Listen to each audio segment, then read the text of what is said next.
వేడి వేడి అన్నంలో ముద్దపప్పు ఆవకాయ పచ్చడి ఎవరైనా తినే కాంబినేషన్. అలా కాకుండా ఈ రోజు కొత్తగా వేడి వేడి అన్నంలో చక్కగా ముద్దపప్పు ఇంకా మామిడికాయ పచ్చి పులుసు చేసుకొని తిన్నానండి. అబ్బబ్బా ఏమన్నా టేస్ట్ ఉందా!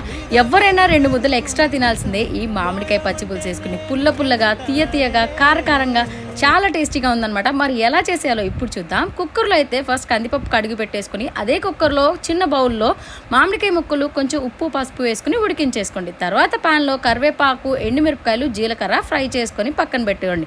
ఇప్పుడు కట్ చేసుకున్న ఉల్లిపాయ ముక్కలు కొత్తిమీర పచ్చిమిర్చి ఈ వేయించుకున్న ఎండుమిర్చి అన్నీ కలిపేసుకుని చక్కగా ఈ మామిడికాయ ముక్కల్ని కూడా పేస్ట్లా చేసుకుని కాసిని వాటర్ యాడ్ చేసుకోండి.